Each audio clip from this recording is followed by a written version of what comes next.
සුබ උදෑසනක් ඔබ සැමට. ඔබ මේ එක්ව සිටින්නේ ආයුබෝවන් ශ්‍රී ලංකා වැඩසටහනත් සමගයි. අද දවසේ වැඩසටහනට අපත් සමග එක්ව සිටිනවා මහාචාර්ය ෆාරිස් මහතා, අධ්‍යාපන ක්‍රියාකාරීවරයෙකු වන රියාස් මහතා, තරුණ පර්යේෂිකාවක වන අයේෂා මහත්මිය. අපි අද කතා කරන්නේ දැන් කාලේ නෙවෙයි, ඉතිහාසයේ වැදගත් කඩේමක් ගැන. 1800 ගණන්වල ඉංග්‍රීසි ඇමරිකන් මිෂනාරීන් ලංකාවට ඇවිත් ක්‍රිස්තියානි ආගම ප්‍රචාරය කරද්දී ලංකාවේ මුස්ලිම් සමාජය ඇතුළෙත් ලොකු අවදි කිරීමක් ඇති වුණා. ඒකට තමයි ඉස්ලාම් පුනර්ජීවනය කියන්නේ. ඒක තමයි අද අපේ මාතෘකාව. ඇයි එහෙම එකක් ඇති වුණේ? කවුද ඒකට නායකත්වය දුන්නේ? මහාචාර්ය ෆාරිස් මහත්මයාණෙනි, ඉතිහාසයේ පැත්තෙන් එහෙනම් අපි අද පටන් ගමු.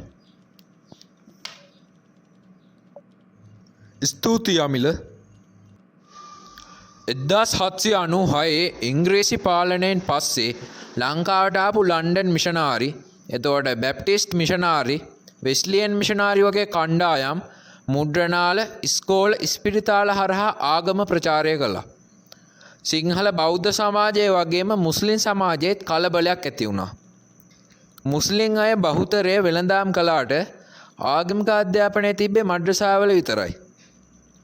ඉංග්‍රීසි අධ්‍යාපනයක් තිබ්බේ නැහැ. ළමයි මිෂනාරි ඉස්කෝලවලට යන්න ගත්තම දෙමාපියෝ බය වුණා ළමයි ආගමෙන් ගැලවෙයිද කියලා. ඒ බයම තමයි පුනර්ජීවනයේ පළවෙනි ගිනි පුපුර. ඔබතුමාට බොහොම ස්තුතියි.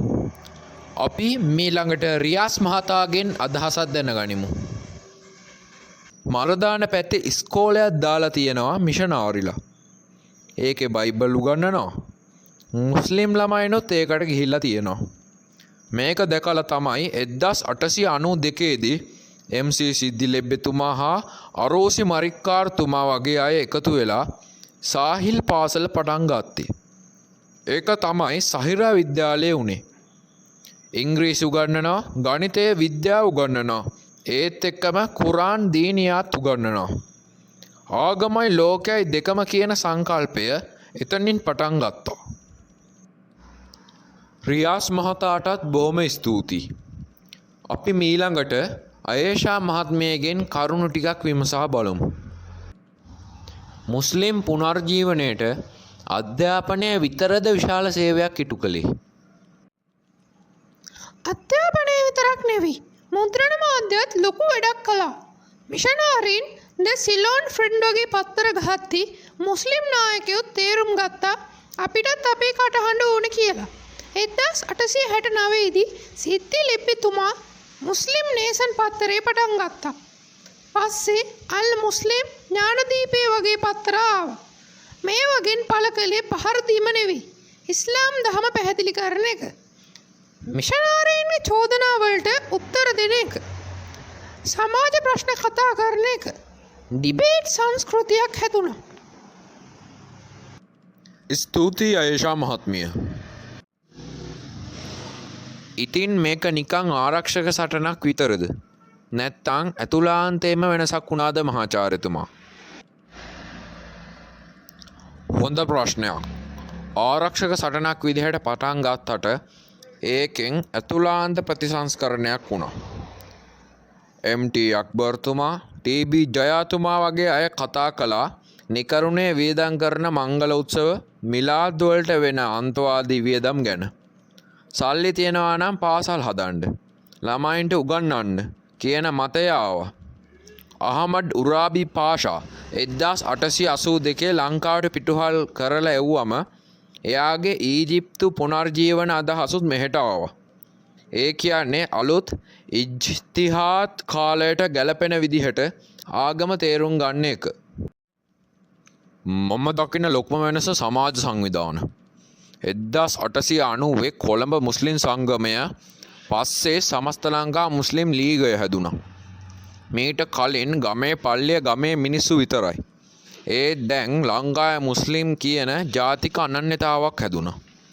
අධ්‍යාපනය, අනාථ නිවාස, විවාහ ලියාපදිංචි වගේ දේවල් වලට සාමූහිකව වැඩ කළා. WM හසන්තුමා වගේ අය නීති ශේෂ්ත්‍රයට ආවා. ගැහැණු අය ගැන ගැනත් කතා කරන්න ඕනේ. මේ කාලේ තමයි මුස්ලිම් කාන්තා අධ්‍යාපනය ගැන කතා බහ පටන් ගත්තේ. 1940 ගණන් වෙනකොට ෆාතිමා මුස්ලිම් බාලිකා විද්‍යාලය හැදෙනවා. මුලදී විරෝධය තිබ්බට ගෑනු ළමයින්ට තීනයයි දුනියාවයි දෙකම ඕනේ කියන මතය දිනුවා. ඒකත් පුනර්ජීවනයේ කොටසක්.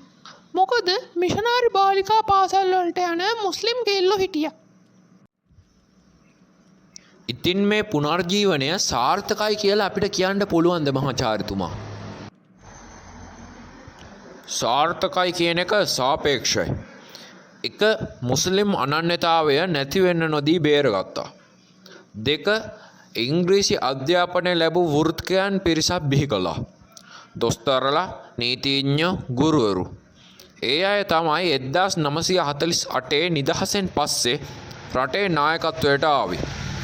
3 සහිරා අල් හමේඩ් කින්ස්වුඩ් වගේ ජාතික පාසල් බිහි වුණා. තව දෙයක්, මේ පුනර්ජීවනය පිරිමින්ගේ පුනර්ජීවනයක් වුණා වැඩි. තීරණ ගත්තේ පත්තර ලිව්වේ සංගම් හැදුවේ පිරිමි. ගැහැණුන්ගේ කටහඬ පස්සේ කාලෙක තමයි ඇහුනේ. ඒත් කොහොම වුණත් එය නැතිව අද අපි මෙතන ඉන්නෙත් නැහැ. අවසාන වශයෙන් අද පරම්පරාවට ඒ ඉතිහාසයෙන් ගන්න පුළුවන් පාඩම මොකද්ද? අපි ඔබලා 3 දෙනාගෙන්ම දැනගමු. මුලින්ම මහාචාර්ය ෆාරිස් මහතා, අනන්‍යතාවය රැකගන්න හොඳම විදිය වෛරයෙන් නෙවෙයි අධ්‍යාපනයෙන් හා සමාජ සේවයෙන් කියන එක.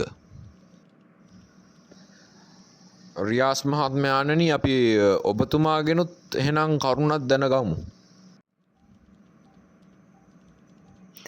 ආගමයි නූතන අධ්‍යාපනයයි පටලව ගන්නේ නැතුව දෙකම එකට අරන් යන්න පුළුවන් කියන එක. අද දවසේ අවසාන වශයෙන් අපි ඔබතුමියගෙනුත් අදහසක් එහෙනම් දැනගමු.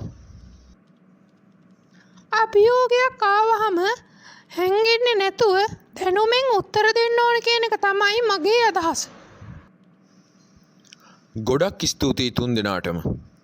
19 වෙනි සියවසේ මුස්ලිම් පුනර්ජීවනය කියන්නේ බය හිටපු සමාජයක් අභිමාණයෙන් නැගිටපු හැටි ගැන කතාවක්.